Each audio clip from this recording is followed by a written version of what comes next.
په دغه ځنګل کې یو جادوګره ښځه اوسېده. بین بتولی ناسا چولی چرګې ځان نه جوړه که چکن پکوري. وا ډېر اوږې شوي یم. وای سم خوند کوي. په دې کلي کې یو سړی اوسېده چې د هغه نوم فرید و. خو د فرید هیڅ کار روزګار نه و. د هغې وجې فرید ډېر پریشانه و. یا بچی ولې پریشان یې؟ خیر خو دې که نه؟ ما ته ووایه څه مسله ده؟ یاره بابا څه به درته ووایم، ډېر زیات پریشان یم، هېڅ کار روزګار مې نشته. بچی د راز یو خبره درته کوم. دې ځنګل ته لاړ شه، دې کې یو جادوګره ده. څه جادو به ترې زده کړې، ظالمه ژوند به دې پرې خشته شي. دا څه وې بابا؟ اوکې مه کوه بابا، دا ته څنګه خبرې کوې؟ په ځنګل کې جادوګره ښځه څه کوي؟ نه بچې ټوکې در سره نه کومه. ته په خپله باندې لاړ شه ځنګل ته، نو وبه وینې، بیا به درته پته ولګي چې زه درته دروغ وایم که رښتیا.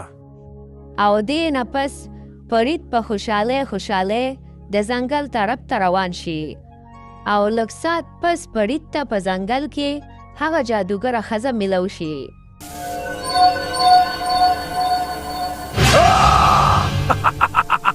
یریږه ما، دا راته ووایه ځنګل ته څنګه راغلی او زه درته چوخولم.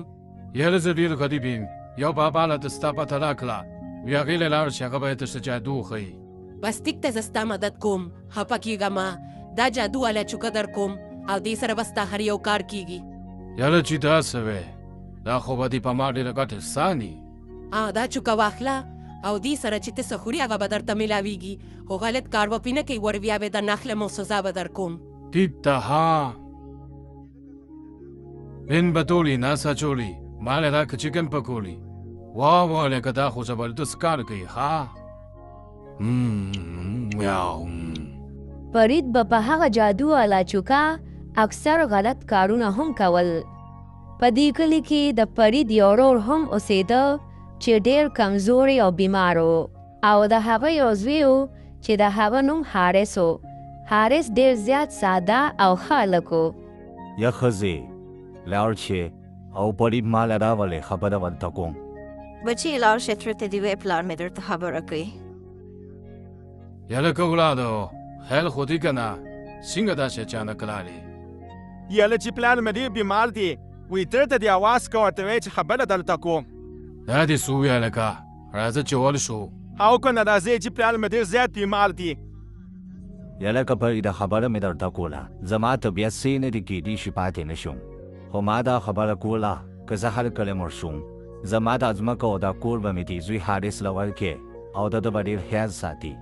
داسې مه وایه لوله، زه یم که نه، زه به د دوی هر رنګه خیال ساتم، ته بېغمه شه. او دغسې یو څو ورځې تېرې شي او د فرید ورور مړ شي. یاره لور خو مې مړ شو، خو چې د ده دا ځمکه او دا کور اوس په څه طریقه ما ته میلو شي نو ډېر خوند به وکړي. یاره وروره زه ویم چې لاړ شي او څوک راوله چې دا ځمکه او دا کور دې زوی پسې ولیکم. هلکه دا خو دا ځمکه او کور ده پسې لیکي، زه یم چې دې د مخې نه په څه طریقه لرکم نو لار به راته ازاده شي. یاره خورې زما یو ملګري شته، هغه به راولم، هغه به دا ټوله ځمکه او کور دې حادث به څه ولیکي. صحیح ده وروره، بس راوله چې دا ځمکه او دا کور په خپل ژوند باندې دې زوی پسې ولیکم. راځه لکه چې لاړ شو چې دی ولو. او دغسې فرید خپل وراره حارث د ځان سره روان کی. او لږ ساعت پس فرید خپل وراره حارث د ځان سره ځنګل ته بوځي. یا کاکا دا خو ځنګل لیدل د داسې څه کوې؟ بچې دا خو کور د لار په دې ځنګل باندې تللی ده، حضرت دلته ودرېږه، زه هغه پسې ورځم. نه کاکا زه خو ځنګل کې یوازې یریږم. مه یریږه مله زه ځل راځم، ته دلته ودرېږه. حضرت صحیح ده خو زه راځه کاکا جي. فرید په منډه لاړ شي او د ځان سره هغه جادو والا چوکه راوړي. یا کاکا دا چوکه دې څه دپاره راوړه؟ اوس به درته پته ولګي بچې، کوله ورته ښه. او دغسې فرید د خپل وراره نه په جادو سره یو پیشو جوړه کړي. یا کاکا دا تاسو څوک ما نن پیشو جوړه کړه؟ ما خو تا ته څه نه ویلې. ها اوس ته دلته ځنګل کې کښېنه او زه به لاړ شم کور او ځمکه به درنه واخلم. یاره وروره تاسو خو ډېر ناوخته کو او ته خو راغلی او حارث ترې رانوستو، څه شوه بار ولاړ دې څه؟ دا څه یې خورې حارث نه دی راغلی، هغه خو ما ته په لاره کې زه کور ته ځم، هغه ما وختي رالېږلی دی.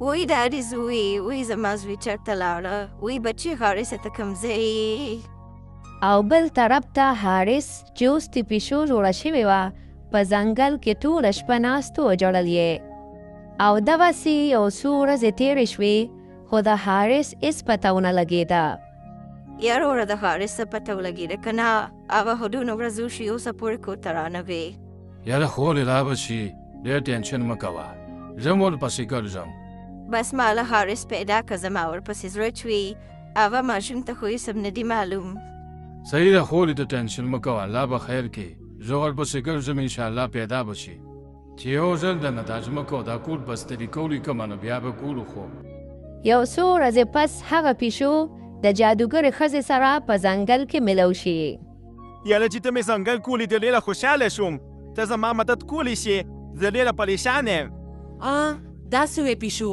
ته خو د انسانانو په شان خبرې کې ته دې ځنګل ته څنګه راغلې او دې نه پس هغه پیشو جادوګرې ښځې ته ټوله قصه بیان کړي داسې وې ته رښتیا وې بس ته به لاړه شي او ماله به د هغه نه هغه جادو اله چوکه راولي هغه خو به درله زه راولم خو ما ته د کلي لار نه ده معلومه زه به په کومه باندې ځم بس ته دا ټینشن مه کوه دا ښه به درسره زه کوم د کلي لار به درته زه وښیم او دغسې د شپې هغه پیشو د کلي طرف ته روانه شي لږ ساعت پس هغه د پرید کور ته ورسي د پرید نه هغه جادو اله چوکه واخلي او واپس د ځنګل طرف ته منډه کړي ته ډېر ښه انسان یې چې زما مدد دې وکړو او د هغه ظالم نه دې راله دا چوکه واپس راوړه اوس به زه ستا نه واپس انسان جوړ کړم او دغسې هغه جادوګره ښځه واپس د پیشو نه حارث جوړ کړي هله زه خو واپس انسان شوم ستاسو ډېره مننه